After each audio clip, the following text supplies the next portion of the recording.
Fala, meu futuro servidor, minha futura servidora, sou Alexandre Zamboni, coordenador do curso de Tribunais do SERS. Olha só, seja muito bem-vindo, seja muito bem-vinda à revisão do SERS para o TJ do Rio de Janeiro. A gente vai trazer para vocês aqui uma revisão com resolução de questões com as principais disciplinas para este concurso. Mas não acaba por aí. A gente fez um curso completamente gratuito, uma revisão para você. O link está aqui embaixo na descrição do vídeo. Você se inscrevendo no curso, então você vai ter acesso à resolução de questões e muito conteúdo direcionado para a prova do TJ do Rio. Olha, isso é uma mina de ouro para quem está se preparando para essa prova, porque com os simulados e as aulas você vai poder garantir, com a graça de Deus, uma classificação muito satisfatória no concurso do TJ do Rio. Então, se você vai fazer essa prova, não pode deixar de ativar as notificações aqui do nosso canal, não pode deixar de se inscrever no curso, cujo link, repito, está aqui na descrição. Então, vamos dar início à revisão. Vamos nessa, vamos juntos.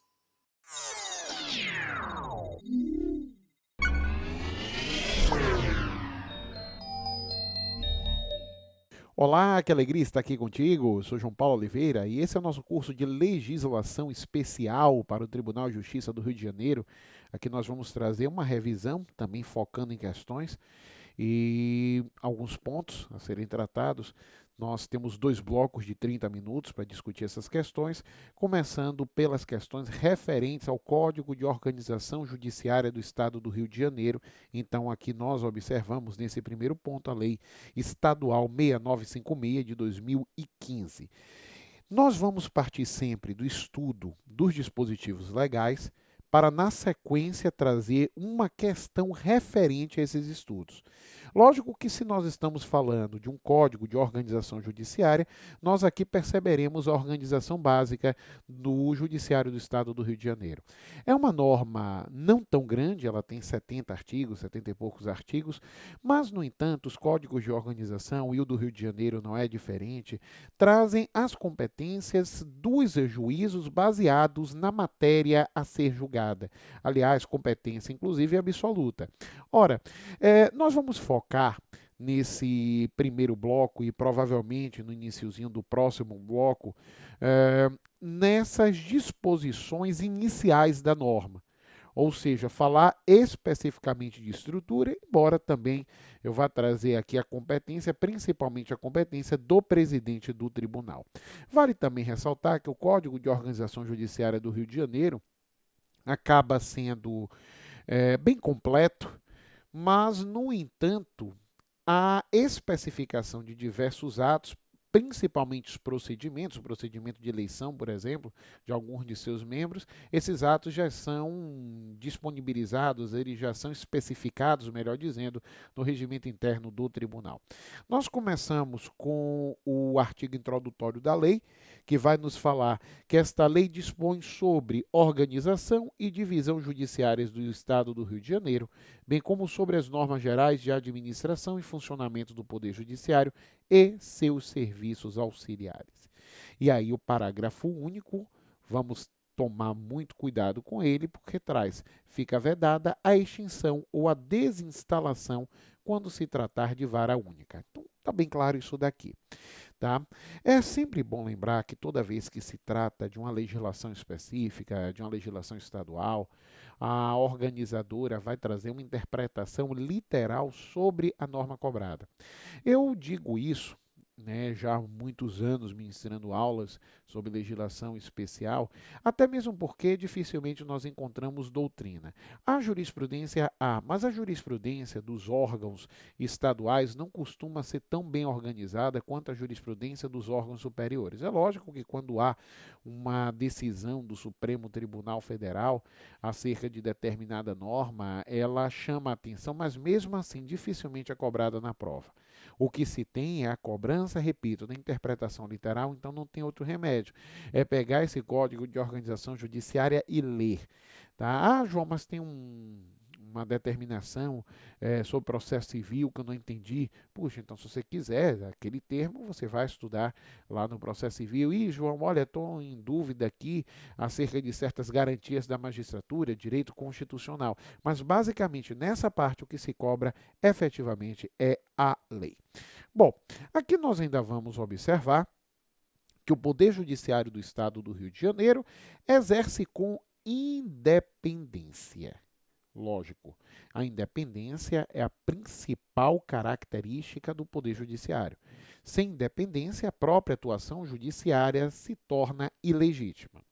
A função jurisdicional e tem as garantias de autonomia administrativa e financeira, observadas a Constituição da República, a Constituição do Estado do Rio de Janeiro e as leis. Eli Lopes Meirelles, ao lecionar acerca dos órgãos públicos, informando que os órgãos são centros despersonalizados de competência, afirma também que há uma série de classificações acerca desses órgãos e uma dessas classificações diz respeito à posição estatal do órgão. Aí ele vai dividir os órgãos entre independentes, autônomos, superiores e subalternos. Os órgãos representativos dos poderes da República são órgãos independentes. E o fato de serem independentes significa que eles não se encontram subordinados a nenhum outro órgão, eles estão na cúpula da administração geral, né, na organização brasileira. Quer dizer, quando o artigo 2º da Constituição Federal nos afirma que os poderes legislativo, executivo e judiciário são independentes e harmônicos entre si, isso mostra que não existe qualquer tipo de vínculo hierárquico entre eles. Por isso, o judiciário tem toda essa autonomia para atuar.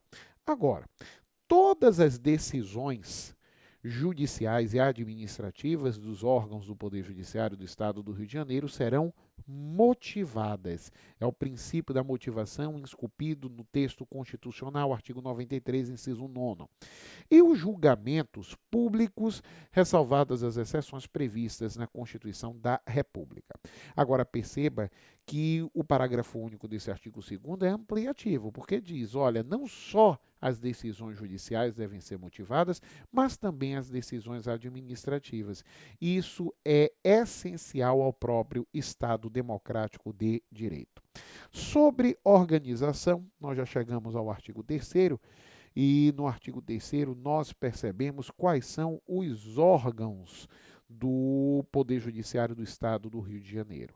E aqui nós temos o Tribunal Pleno, o órgão especial, as seções especializadas e as câmaras. Esses 4 primeiros incisos nos trazem órgãos da segunda instância do Poder Judiciário do Estado do Rio de Janeiro. Na maioria dos códigos de organização, se resume esses 4 primeiros órgãos apontando-se o Tribunal de Justiça. E aí o regimento interno aponta dentro desse Tribunal de Justiça como há subdivisão em outros órgãos. Aqui não, aqui perceba que o artigo 3º acabou atendendo, né, na sua indicação já aos órgãos propriamente ditos, sem concentrar em um único órgão, como seria o Tribunal de Justiça.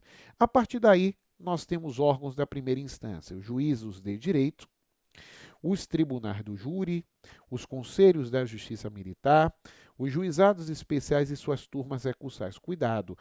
João, mas turma recursal não é a segunda instância do juizado especial? É, não tenha dúvida disso.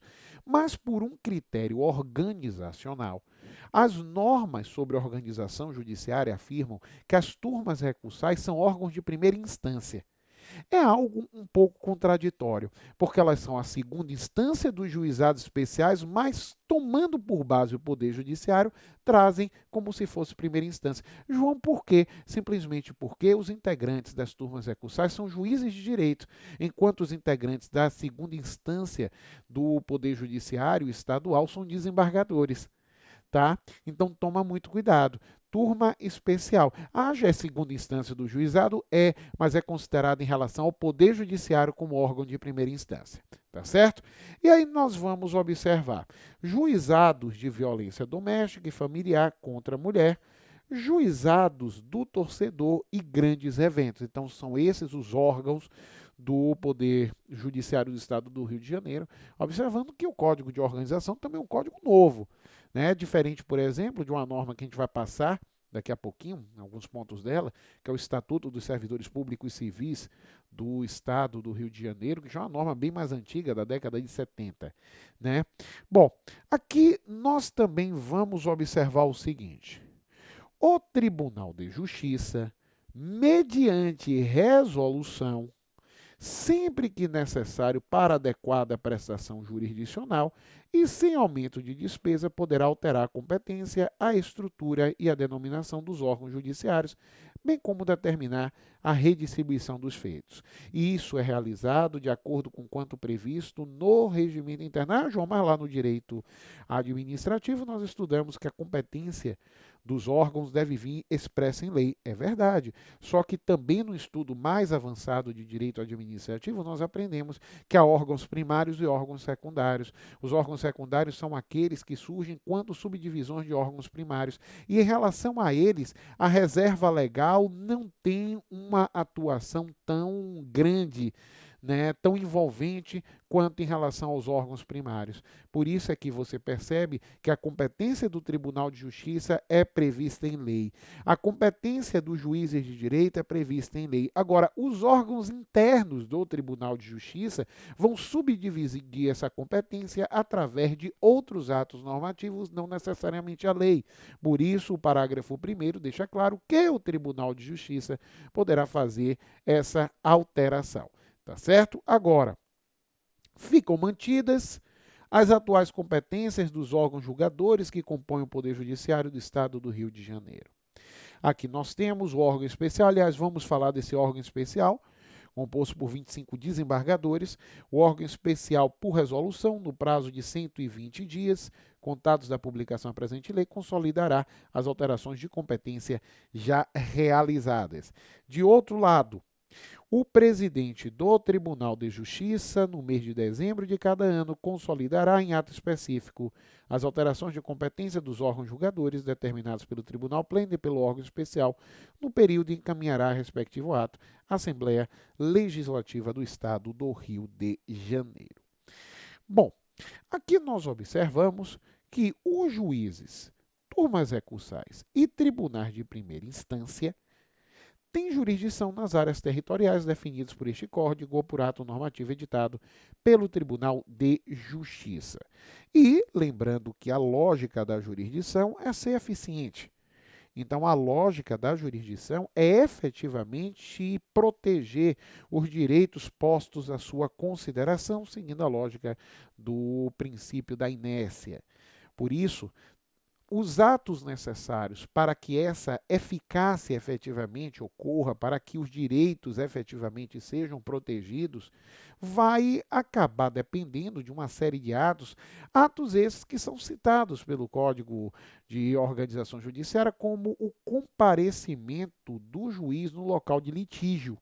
Se isso for necessário para se verificar se a base fática apontada em determinado processo de fato existiu, o juiz vai sim poder estar presente no local do litígio. É a situação aqui observada. Sempre que necessária, eficiente prestação jurisdicional, o juiz far-se-á presente no local do litígio.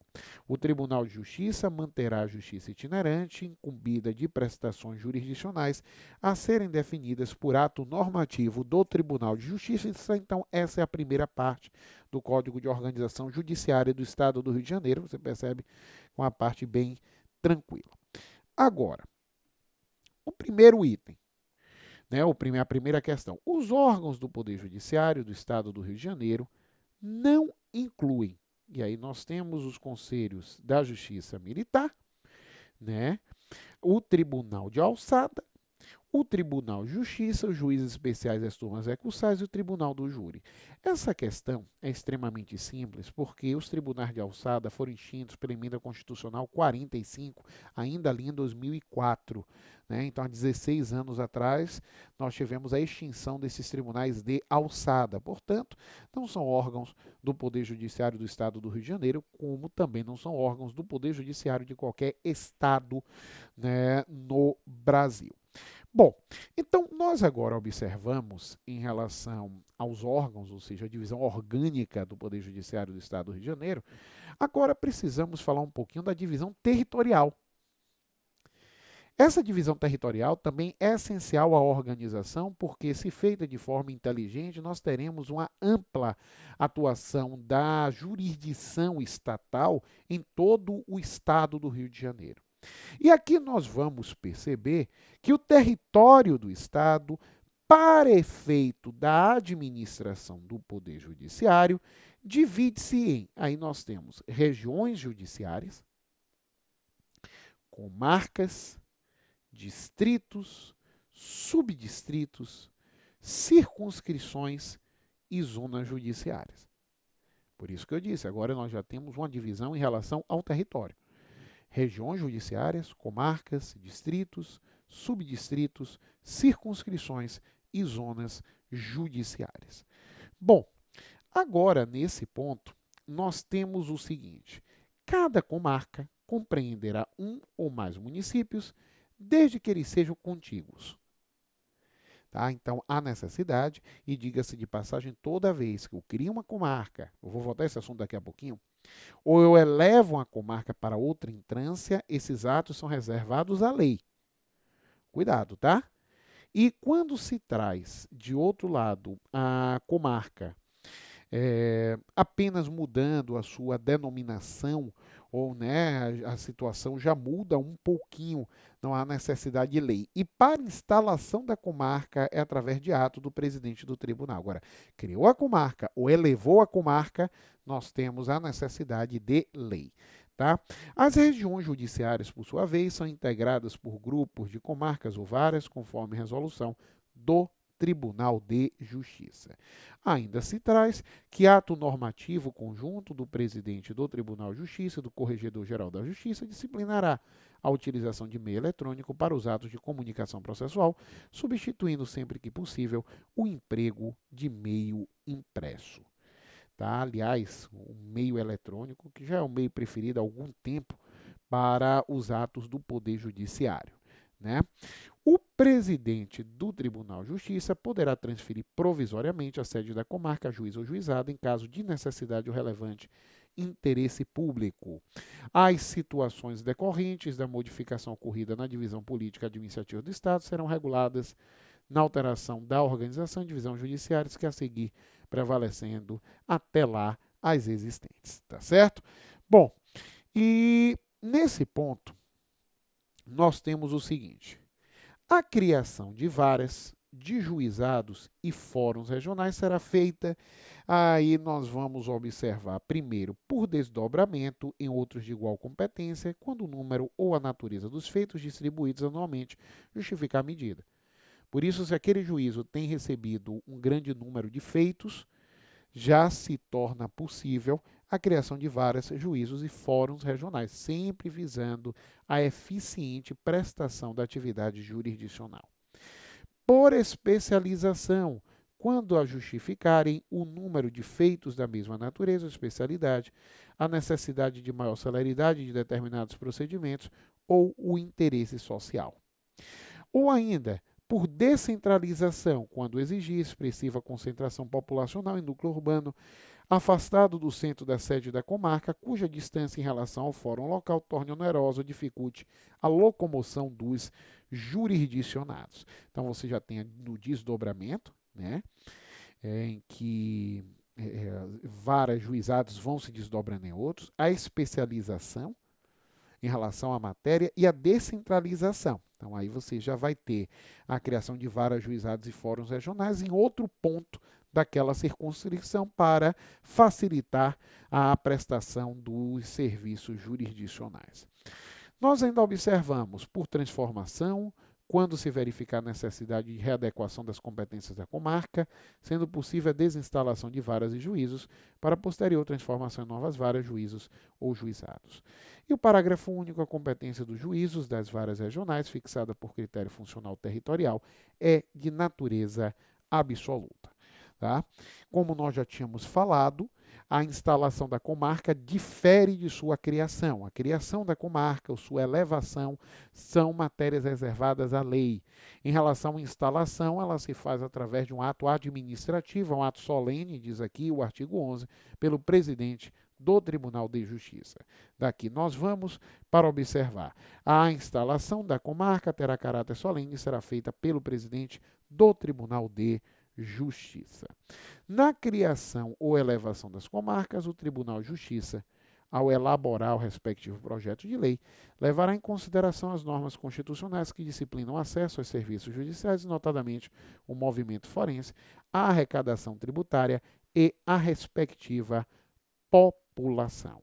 Isso tudo deve ser observado. Agora, perceba que ele fala na criação ou elevação das comarcas ao elaborar o respectivo projeto de lei. Por isso, como nós justificamos, a criação ou elevação de comarcas acabam sendo consideradas como matéria reservada à lei. Tá? O projeto de lei, agora é o projeto de lei de iniciativa do próprio tribunal, como afinal determina o texto constitucional. Bem, aqui nós vamos perceber, antes de passar para a questão de número 2, que há comarcas de entrância comum e há comarcas de entrância especial. Tá? Esse artigo 13 tem por redação uma alteração ocorrida agora em 2020, que já está, né, indicada nesse dispositivo, em que você observa as comarcas são de entrância comum e de entrância especial.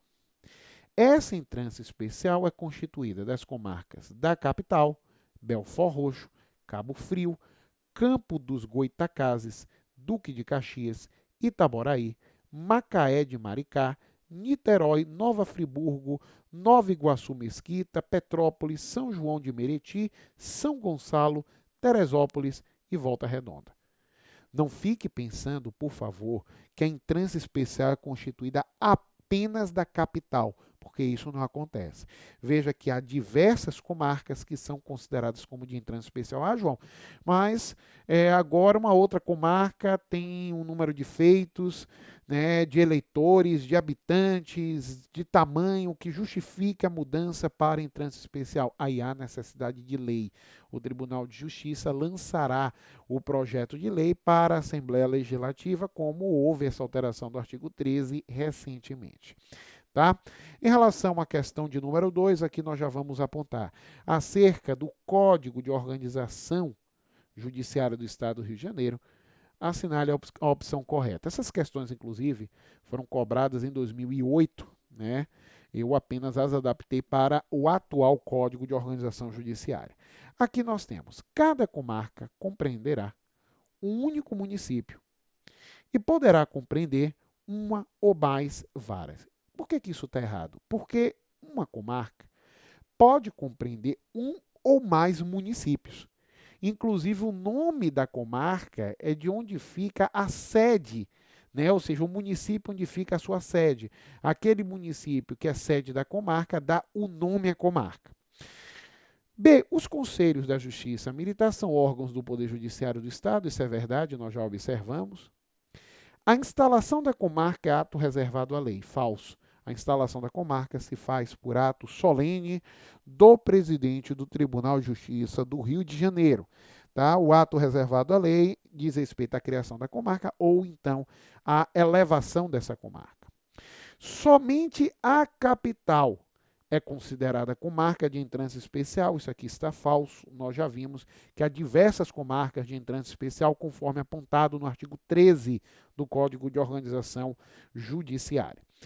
A letra E, né, na entrada em vigor do Código de Organização Judiciária, foram extintas as comarcas existentes que não alcançaram os índices mínimos para a criação de comarcas estabelecidos no mencionado código. Isso aqui está errado, todas as comarcas foram mantidas. Não há lógica de mudar um código de organização judiciária e extinguir as comarcas anteriormente criadas, porque isso traria uma confusão imensa.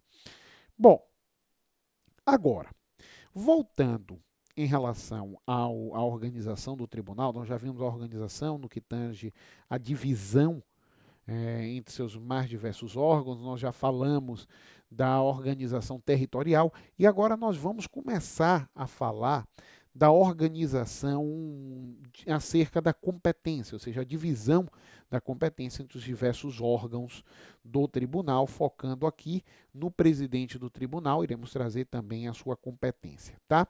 Vale citar, antes de passar para o presidente do tribunal, que a direção do Tribunal de Justiça do Estado do Rio de Janeiro é composta pelo presidente, por 3 vice-presidentes e pelo Corregedor-Geral de Justiça do Estado. Tá certo? Bom, aqui nós começamos a falar que o Tribunal de Justiça tem a estrutura e a competência de seus órgãos judiciais e administrativos definidas na Constituição da República, na Constituição do Estado, na lei e no seu regimento interno.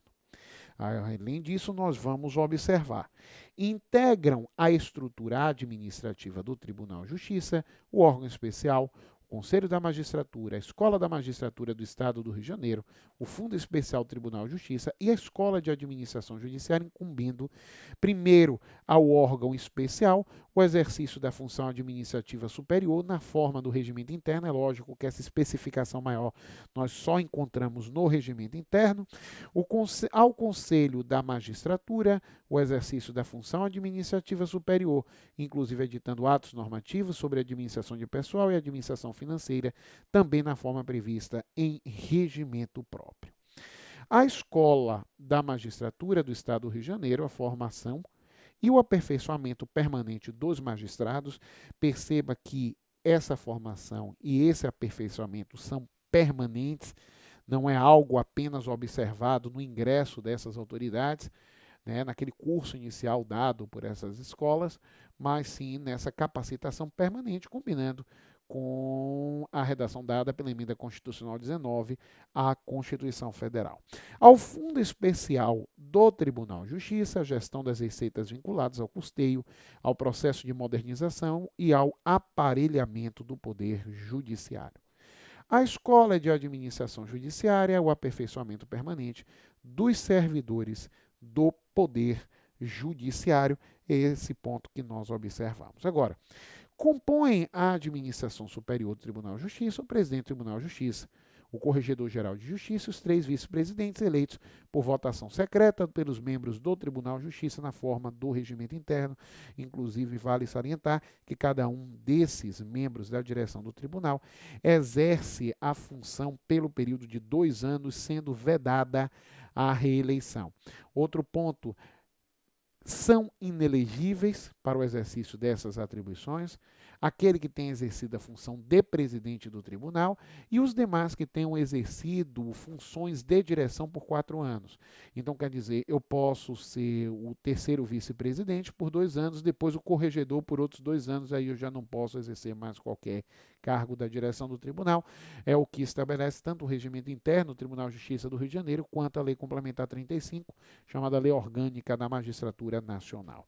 Bom, nós também temos que o regimento interno disporá sobre o processo eleitoral no âmbito do Tribunal de Justiça. Bom, aqui nós temos o artigo 17, eu tinha falado logo no início, que nós não iríamos dedicar muito dessa revisão à competência, mas que pelo menos a competência do presidente nós traríamos. Por quê? Porque dentre as competências previstas em normas de organização judiciária, sejam elas as leis ou os regimentos internos, a competência do presidente do Tribunal de Justiça tem uma cobrança bem frequente.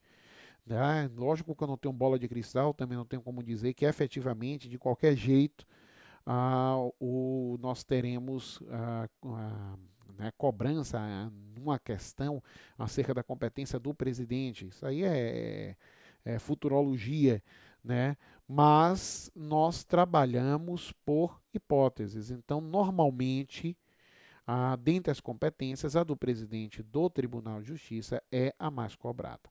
Tá certo? Pois bem, agora, o presidente do Tribunal de Justiça é o chefe do Poder Judiciário do Estado do Rio de Janeiro, sendo as suas atribuições, aí nós começamos: dirigir os trabalhos do tribunal, presidir as eleições para os cargos de direção e as sessões do Tribunal Pleno, do órgão especial e do Conselho da Magistratura. É o primeiro ponto. 2. Prover os cargos de desembargador, juiz de direito e juiz substituto na forma e nos casos estabelecidos pelas Constituições da República e do Estado. Terceiro ponto: designar juízes para substituição, acumulação ou auxílio na primeira instância, juízes de direito para assessoramento e auxílio à presidência do Tribunal de Justiça, por indicação do Corregedor-Geral, juízes dirigentes dos núcleos regionais, Por indicação do Corregedor-Geral, juízes de direito que deverão ficar à disposição da Corregedoria Geral da Justiça. Então, aqui nós temos, obviamente, o que vai acontecer também, né, na linha E, indicação do terceiro vice-presidente, juízes de direito que permanecerem à disposição da terceira vice-presidência, ou seja, essas autoridades indicam juízes de direito para funcionarem em seus respectivos órgãos, cabendo ao presidente do tribunal a designação. Estamos diante, portanto, de um ato complexo. Agora, juiz de direito para a função de diretor do fórum, organizar tabela de substituição de magistrados em casos de suspeições e faltas ocasionais, conceder férias e licenças aos magistrados, superintender, ressalvadas as atribuições de órgãos de competência específica, todas as atividades jurisdicionais e administrativas do Poder Judiciário, podendo para isso agir diretamente junto a qualquer autoridade. Expedir os atos de disponibilidade e declaração de incapacidade de magistrados e servidores, aplicar medidas disciplinares de sua competência a servidores, notários e registradores.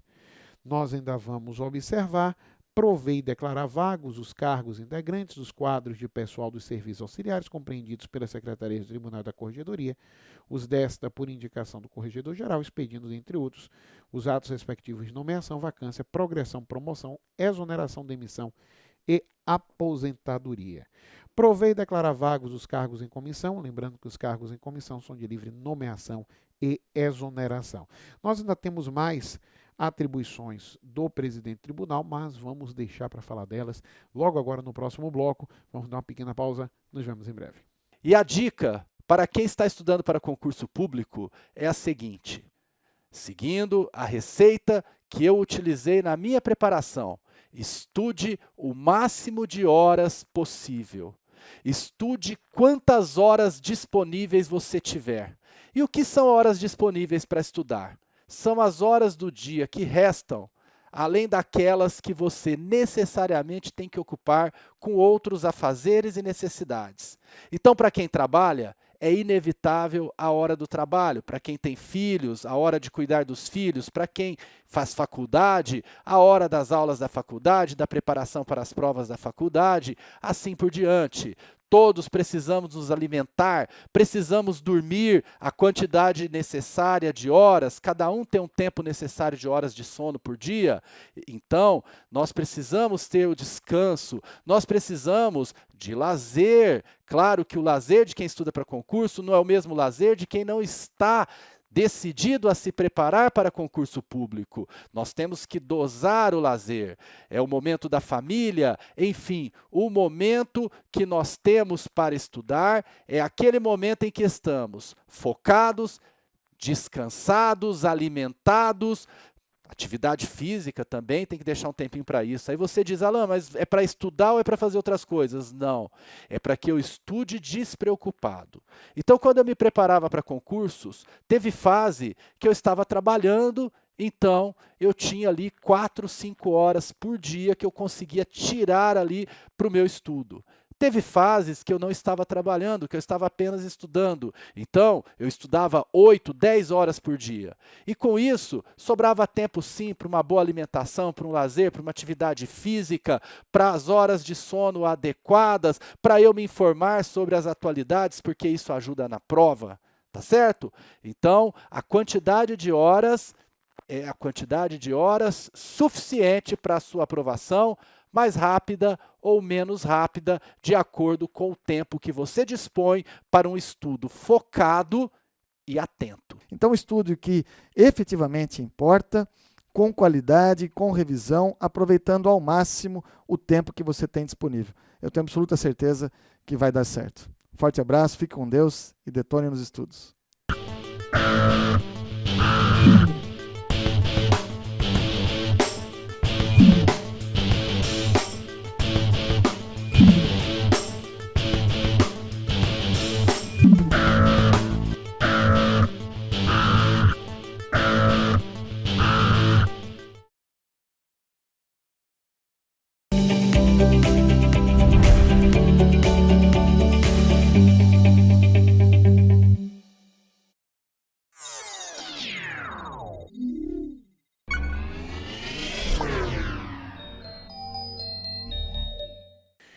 nós temos ainda as competências do presidente do Tribunal de Justiça do Rio de Janeiro.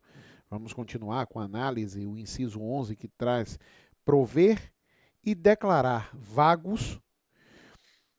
Perdão, gente, deixa eu só voltar aqui. Pronto. Prover e declarar vagas as funções de confiança, com exceção daquelas vinculadas à Corregedoria Geral de Justiça, dispor sobre a administração de prédios e instalações do Poder Judiciário, apresentar anualmente relatório circunstanciado das atividades do Judiciário, expondo o estado da administração, suas necessidades, as dúvidas e dificuldades verificadas na aplicação das leis e demais questões que interessarem a boa distribuição da Justiça Estadual, consolidar a proposta orçamentária do Poder Judiciário e o plano de ação governamental encaminhados ao órgão especial, fazer publicar no órgão oficial para conhecimento dos magistrados e servidores providências de caráter geral, bem como os nomes dos advogados eliminados ou suspensos pela Ordem dos Advogados do Brasil, termo terrível, né? Advogado eliminado, na verdade, o advogado excluído do exercício da profissão, mas decidiram utilizar esse termo aqui. Bom, submeter ao Conselho da Magistratura projetos de atos normativos para aplicação da legislação sobre a administração de pessoal e financeira, praticando os atos respectivos, ressalvada a competência do órgão especial ou do tribunal pleno. Disponibilizar os dados estatísticos e a produtividade dos magistrados, designar, quando necessário, o juiz responsável em matéria de registro civil das pessoas naturais, designar entre os desembargadores o gestor do Fundo Especial do Tribunal de Justiça, expedir ato de suspensão de prazos processuais, expedir atos de outorga e extinção de delegação dos serviços registrais e notariais, expedir atos executivos, normativos, avisos, circulares, convites, comunicados, convocações, ordens de serviço e portaria sobre as matérias de sua competência. Se nós estivéssemos falando acerca do corregedor, o corregedor já tem a competência para expedir provimentos, que são atos próprios da corregedoria. Bom, instituir comissões e designar magistrados para integrá-las, ressalvado o processo de escolha dos integrantes das comissões de legislação e normas e do regimento interno, e as demais estabelecidas no regimento interno e em resolução do Tribunal de Justiça. Com isso, nós temos mais uma questão, a questão de número 3, que fala o seguinte: compete ao presidente do Tribunal de Justiça, a resposta certa, a letra E, aplicar medidas disciplinares aos funcionários da Secretaria do Tribunal, como nós já tivemos oportunidade de salientar. Bom, seguindo, nós ainda vamos observar, porque agora vamos analisar alguns órgãos do tribunal.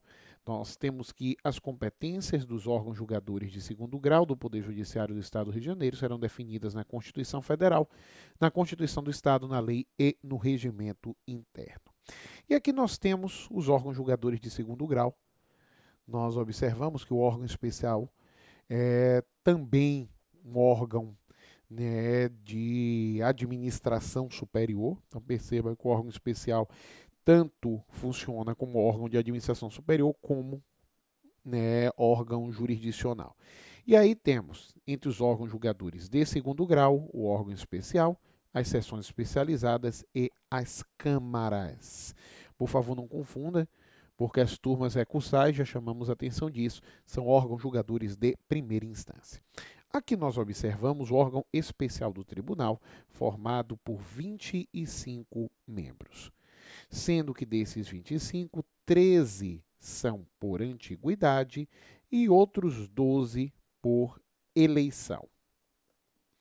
Aqui nós vamos observar que na composição do órgão especial serão adotados os seguintes critérios. Aqui temos que nas 13 vagas a serem preenchidas por antiguidade, 3 são destinadas a desembargadores oriundos do 5º Constitucional, sendo uma vaga para cada classe e a terceira preenchida de forma alternada. Então, perceba que há necessidade de se respeitar o 5º Constitucional nessas vagas advindas da antiguidade. De outro lado, nas vagas preenchidas por eleição, 2 serão destinadas a desembargadores oriundos do 5º Constitucional, sendo uma para cada classe de origem. Então, da mesma maneira, o 5º Constitucional é aqui aplicado, uma para cada classe de origem, então a advocacia e os membros do Ministério Público. A eleição do órgão especial, ou seja, a eleição dos 12 membros, será realizada na forma prevista pelo regimento interno. Ora, o desembargador em exercício simultâneo no órgão especial e em Câmara derá nesta distribuição reduzida em 1/3. Então, perceba que ele não se afasta da distribuição em relação às suas atividades na Câmara, mas vai tê-la reduzida em 1/3. Tá? Para ficar bem claro, isso porque seria uma boa questão de prova afirmativa, trazendo que aquele membro do tribunal que faz parte do órgão especial e também de uma Câmara, que ele ficaria afastado da distribuição na Câmara. Nada disso, ele continua na distribuição da Câmara, mas há uma diminuição de 1/3. Tá? É o que aqui se observa. Além disso, a eleição para os suplentes do órgão especial será realizada de forma autônoma. Bom, então os suplentes não são eleitos juntamente com os titulares. Algo que é extremamente excepcional em se considerando a organização judiciária de outros tribunais. Normalmente os suplentes são aqueles em ordem de votação que não conseguiram acessar a titularidade no órgão especial. Aqui existe uma eleição para 12 titulares do órgão especial e outra eleição para serem seus suplentes, é o que o parágrafo 4º vem nos contar. De outro lado, se houver vacância na parte eleita do órgão especial, será realizada a eleição no prazo de 30 dias, devendo os eleitos completar o período do mandato de seus respectivos antecessores. É a lógica aqui apresentada.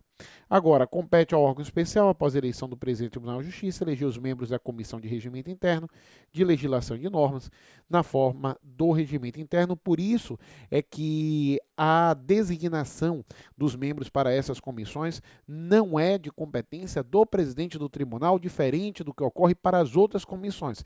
Essas, especificamente, nós acabamos tendo a eleição por parte do órgão especial do Tribunal de Justiça do Estado do Rio de Janeiro. Bom, nós vamos seguir ainda observando o parágrafo 7º, o acesso de juízes de direito de entrância especial ao cargo de desembargador será decidido pelo órgão especial. Tá? Lembrando que se nós estivermos falando de promoção, o que é aqui o caso, essa promoção ocorrerá através de critérios de antiguidade e de merecimento. Então, temos aqui a antiguidade e o merecimento, critérios esses alternados. A decisão compete ao órgão especial. De outro lado, nós temos o Conselho da Magistratura. Perceba bem, tá? O Conselho da Magistratura, que é outro órgão de administração superior, como nós já tivemos a oportunidade de destacar no bloco anterior. O presidente, o corregedor de justiça, os vice-presidentes, lembrando que são 3 vice-presidentes, e 5 desembargadores que não façam parte do órgão especial. Tá? Então, esses 5 desembargadores que vão compor o Conselho da Magistratura, juntamente com os membros da direção do tribunal, não podem fazer parte do órgão especial. E aí nós ainda temos que o Conselho da Magistratura terá o órgão especial do Tribunal de Justiça como revisor de suas decisões em procedimentos originários e seus atos internos serão regulados por regimento próprio. Na sequência, compete ao Conselho da Magistratura, dentre outras competências previstas em regimento próprio, aqui nós vamos ter dispor sobre a realização de concursos públicos para provimento dos cargos de serventuário e para a delegação de serviço notarial e de registro. Julgar recursos administrativos contra atos administrativos proferidos pelo presidente e pelo corregedor-geral, sempre observando que o Conselho da Magistratura tem um regimento próprio. Exercer atividades de controle, supervisão e fiscalização sobre órgãos que integram a estrutura do Poder Judiciário. Bom, os desembargadores integrantes do Conselho da Magistratura permanecerão no exercício da função judicante, ainda quando afastados do respectivo exercício, poderão exercer as funções do Conselho. Então, nada impede que, estando, dependendo do motivo do afastamento, do normal exercício dos cargos de desembargador, eles ainda podem exercer as funções do Conselho da Magistratura. De outro lado, O Tribunal de Justiça, por resolução do Tribunal Pleno, poderá criar, transformar ou extinguir sessões especializadas, definindo suas respectivas competências, aquela lógica dos órgãos primários e secundários. Os órgãos primários são criados por lei e a competência também é definida em lei, enquanto para os secundários há uma definição, uma reestruturação partindo daquele órgão primário por atos outros, por normas jurídicas outras que não necessariamente lei. Nós tínhamos falado isso no bloco anterior. O Tribunal de Justiça terá no mínimo 35 câmaras, com a principal atribuição de julgar os recursos interpostos contra as decisões dos órgãos julgadores de primeiro grau. O regimento interno do Tribunal de Justiça vai dispor sobre a denominação, composição, competência e a forma de funcionamento dessas câmaras enquanto órgãos julgadores de segundo grau. Perceba que cada câmara terá no mínimo 3 desembargadores, o que é algo comum também nos outros tribunais. Os desembargadores que exercerem as funções de gestor do Fundo Especial do Tribunal de Justiça e de presidente da mútua dos magistrados terão reduzido em 1/3 a distribuição dos feitos nos respectivos órgãos julgadores, aplicando a mesma regra que nós vimos em relação aos membros do órgão especial que continuam no exercício, né, como membros de câmaras. O órgão especial poderá reduzir a distribuição de feitos aos desembargadores designados para presidir comissões permanentes ou temporárias instituídas no Poder Judiciário do Estado do Rio de Janeiro. Parágrafo 5º, o desembargador diretor-geral da Emerge e o magistrado presidente da Associação de Magistrados do Estado do Rio de Janeiro poderão requerer afastamento, no todo ou em parte, de suas funções jurisdicionais pelo período do mandato. Bom, agora na sequência, o que é que nós temos? São órgãos judicantes de primeira instância, porque nós estávamos falando dos órgãos de segunda instância. Então, aqui nós já temos os tribunais do júri, os juízes de direito, os conselhos da justiça militar, os juizados especiais e suas turmas recursais, já chamamos a atenção disso. As turmas recursais, apesar de serem a segunda instância no modelo dos juizados especiais, em relação ao Poder Judiciário, são considerados como órgãos de primeira instância. Juizados de violência doméstica e familiar contra a mulher, juizados do torcedor e grandes eventos. E aí nós terminamos essa primeira parte, né, do Código de Organização Judiciária do Estado do Rio de Janeiro com a questão de número 4. A justiça de primeira instância não inclui, aqui fica fácil, não inclui o órgão especial. De resto, turmas recursais, juízes de paz, Conselho da Justiça Militar, juízes de direito e os tribunais do júri são órgãos de primeira instância. Agora, de outro lado, nós vamos observar o Decreto-Lei 220 de 1975. Aqui nós já vamos ter um pouquinho mais de dificuldade. O Código de Organização Judiciária do Estado do Rio de Janeiro atual é uma norma relativamente nova, de 2015, então já bem atualizada com o regime jurídico atual. Agora, quando nós falamos do Decreto-Lei 220, nós estamos falando do Estatuto dos Servidores Públicos do Estado do Rio de Janeiro, e é uma norma de 1975, então algumas de suas regras não estão mais em conformidade com a atual ordem constitucional, e essa interpretação precisa ser feita. Para a gente falar dos servidores abrangidos por esse Decreto-Lei 220, precisamos lembrar de um conceito geral do direito administrativo, que é o conceito de agente público. Agente público é toda pessoa física que exerce atividade própria de Estado. Por esse conceito genérico, não importa se aquele que exerce atividade própria de Estado recebe remuneração ou não. Não importa se aquele que exerce atividade própria de Estado ali está vinculado através de mandato, cargo, emprego ou função. Se o vínculo é profissional ou político, não importa nada disso. O que importa na realidade é se tratar de pessoa física que presta atividade própria de Estado. Aqui, por outro lado, precisamos observar que dentre esses agentes públicos a doutrina destaca os agentes políticos, os militares, os terceiros em colaboração com o poder público e os servidores estatais.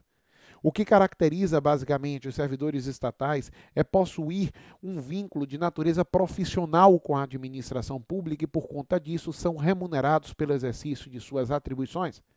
Os servidores estatais já são subdivididos em servidores temporários, em servidores seletistas e em servidores estatutários.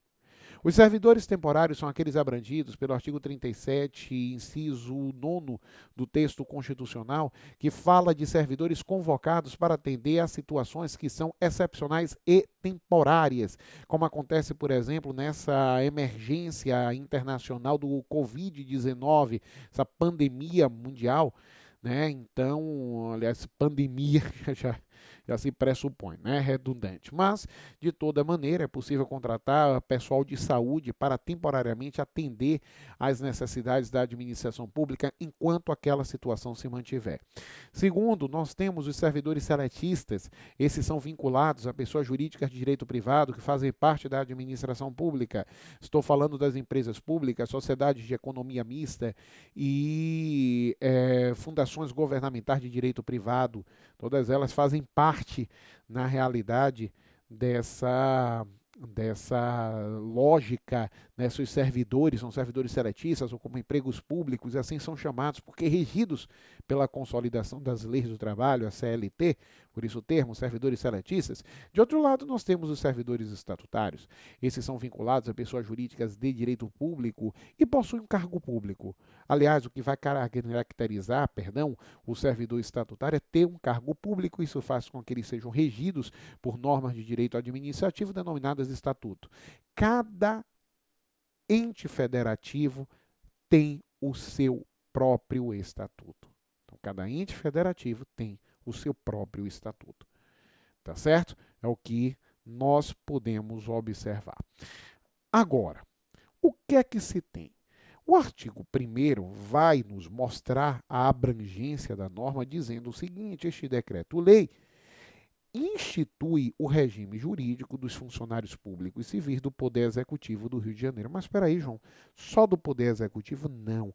É aplicado aos demais servidores do Estado do Rio de Janeiro, desde que ocupem cargo público.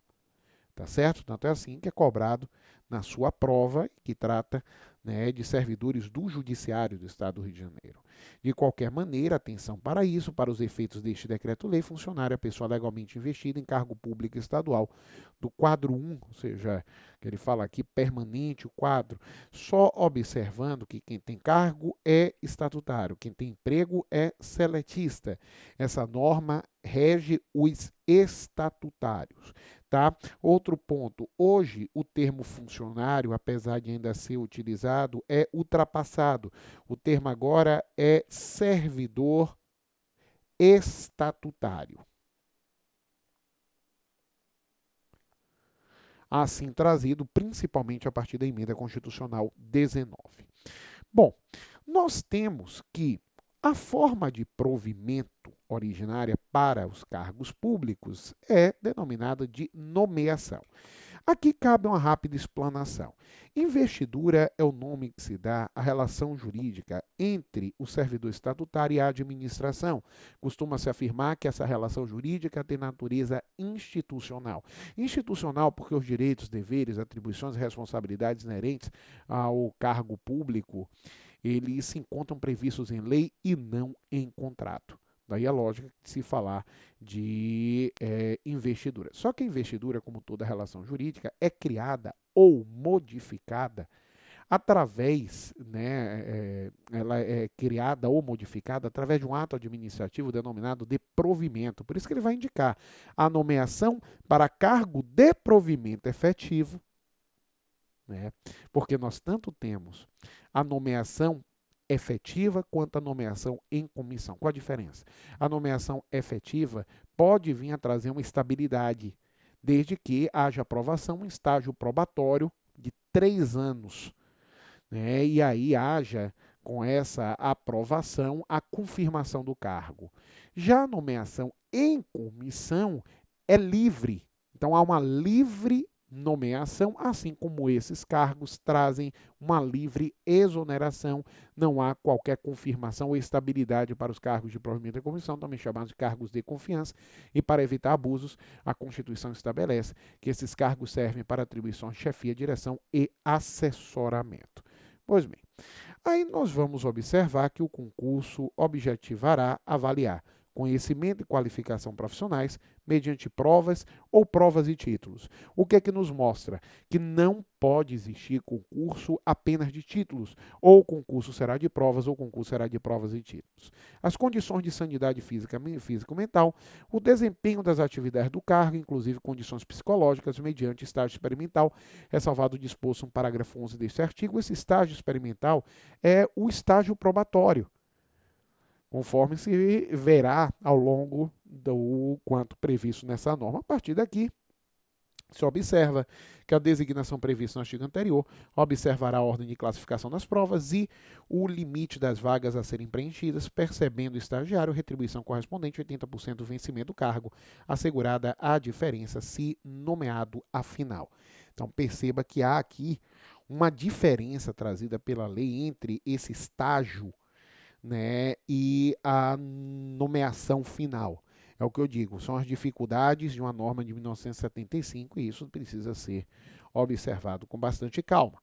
O prazo de validade das provas será fixado nas instruções reguladoras do concurso, observado pelo órgão central do Sistema de Pessoal Civil do Estado e poderá ser prorrogado uma única vez, por período não excedente a 12 meses. Vale ressaltar que a Constituição permite um prazo de validade de até 2 anos, sendo prorrogado uma única vez por igual período. O candidato que, ao ser designado para o estágio experimental, for ocupante de cargo efetivo, for ocupante em caráter efetivo de cargo ou emprego em órgão na administração estadual direta ou autárquica, ficará dele afastado com a perda do vencimento ao salário e vantagens observado o disposto no inciso 4 do artigo 20, ressalvado o salário mínimo, continuando filiado à mesma instituição de previdência, sem alteração da base de contribuição.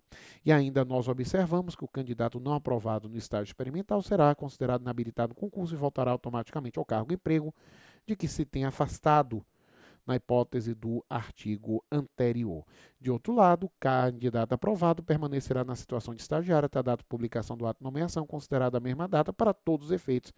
Início do exercício do cargo é salvado, disposto no parágrafo 3º antecedente e no artigo seguinte, afirmando que para inscrição no concurso há limitação de idade, que não poderá ser inferior a 18 nem superior a 45 anos. Essa segunda parte é inconstitucional, uma vez que hoje a limitação é a data, né, a idade necessária para a chamada aposentadoria compulsória por idade, que ocorre aos 75 anos. Ainda se observa, não ficará sujeito ao limite máximo de idade o servidor do órgão da administração pública direta ou indireta. Além dos requisitos que trata o parágrafo 8º deste artigo, são exigíveis para inscrição em concurso público e temos a nacionalidade brasileira, o pleno gozo dos direitos políticos e a quitação das obrigações militares. Tá? Ele cita o parágrafo 11 enquanto exceção lá na frente, e ele fala, a norma contínua no item 3 do parágrafo 1º deste artigo, não se aplica ao candidato habilitado nas provas para preenchimento de cargo professor de cargos destinados ao pessoal de apoio ao magistério. Tá? Agora, o funcionário nomeado na forma do artigo anterior adquirirá estabilidade após 2 anos de efetivo exercício, computando-se para esse efeito o período de estágio experimental em que tenha sido aprovado. Tá? Acontece, no entanto, que apesar de se falar dessa estabilidade em 2 anos, a estabilidade hoje deve ser apontada com 3 anos. Ah, João, mas você disse logo lá no início dessa nossa rápida revisão que a cobrança desses dispositivos, quando se trata de legislação especial, legislação específica, legislação estadual, na prova segue muita interpretação literal, sim, mas esse dispositivo contraria frontalmente o texto constitucional. Portanto, nós devemos entender que, na realidade, são 3 anos. Tá certo? Bom, e aí ainda se tem um funcionário estável, poderá ser transferido da administração direta para a autárquica ou reciprocamente, ou de um para outro quadro da mesma entidade, desde que para cargo de atribuição equivalente atendida a habilitação profissional, ou removido de uma unidade administrativa para outra do mesmo órgão ou entidade, desde que haja claro na lotação. Haver claro na lotação significa que a lotação vai permitir mais um servidor sem que aquilo atrapalhe a organização do próprio órgão. Agora, um ponto que se deve observar é em relação à súmula vinculante 43. Aqui nós temos, em relação a essa súmula vinculante, bem claramente que é inconstitucional toda forma de provimento que permita a mudança de carreira sem o respectivo concurso público. Então, esse artigo 4º só pode ser entendido constitucional se as mudanças aqui indicadas não significarem mudança de carreira.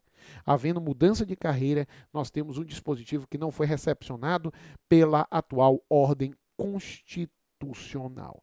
Ainda nós observamos no artigo 5º um provimento denominado reintegração, que ocorre quando o servidor é demitido e a sua demissão é anulada. Se a sua demissão é anulada, é porque ela é ilegal. E se ela é ilegal, ela precisa, né, em havendo a invalidação, trazer o retorno do servidor ao cargo antes ocupado, com ressarcimento de tudo que deixou de receber durante o tempo em que se encontrava ilegalmente demitido. Far-se-á a reintegração do cargo anteriormente ocupado, se alterado, no resultante da alteração, se extinto no outro de vencimento equivalente, atendida a habilitação profissional, retorno do servidor. Não ocorrendo qualquer das hipóteses previstas no parágrafo anterior, restabelecer-se-á o cargo anteriormente exercido, que ficará como excedente, e nele se fará a reintegração. E ainda a reintegração ocorrerá sempre no sistema de classificação a que pertencia o funcionário. Essa parte é extremamente tranquila. Tá? Ainda se observa, reintegrado o funcionário, aquele que não ocuparia cargo de igual classe se não tivesse ocorrido o ato de demissão objeto da demissão da medida, será exonerado ou reconduzido ao cargo anterior sem direito a qualquer pré-ressarcimento se não estável. Caso contrário, será ele provido em vaga existente ou permanecerá como excedente até a ocorrência da vaga. Tá? O que aqui se está falando é do chamado eventual ocupante. O que é o eventual ocupante? O eventual ocupante é aquele que exerce as atribuições do cargo que pertencia ao demitido. Quando o demitido retorna, através da reintegração, ele sobra. Né? Esse eventual ocupante sobra. É o que ele vai dizer, ou ele vai ser exonerado, né, ou reconduzido ao cargo anterior sem qualquer ressarcimento, se não estável. Isso até já contraria o dispositivo constitucional. Caso contrário, será ele provido em vaga existente ou permanecerá como excedente até a ocorrência de vaga.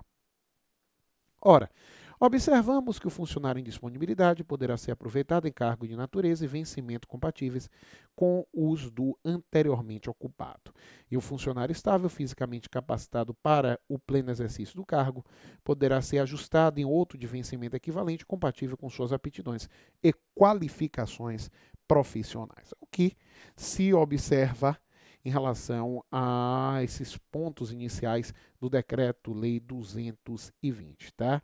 Aqui se observa que o aproveitamento é o retorno do servidor que se encontra em disponibilidade e o servidor em disponibilidade é aquele que perdeu o cargo, mas não o vínculo com a administração.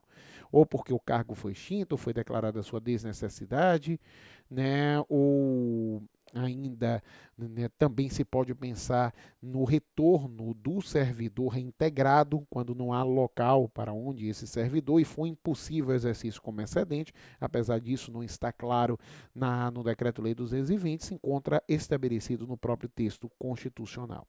E, de outro lado, nós temos, ele fala, poderá ser ajustado nesse artigo 7º, mas é um provimento denominado de readaptação.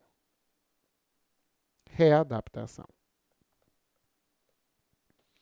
É o provimento estabelecido em relação àquele servidor que sofreu uma diminuição de sua capacidade física ou mental. Agora, chegamos à nossa última questão, questão de número 5, em que se observa o seguinte. Assinale de acordo com o Decreto-Lei 220, de 75, né, a alternativa correta.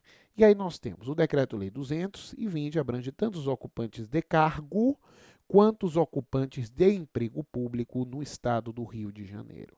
Isso daqui está falso, porque o Decreto-Lei 220, sendo o Estatuto do Funcionalismo do estado do Rio de Janeiro, abrange apenas os ocupantes de cargo público.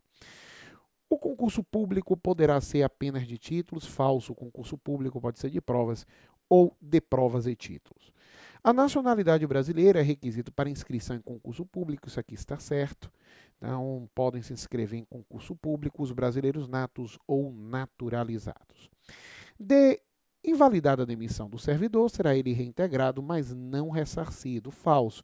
O ressarcimento surge até mesmo pela lógica dos efeitos ex tunc do ato de invalidação.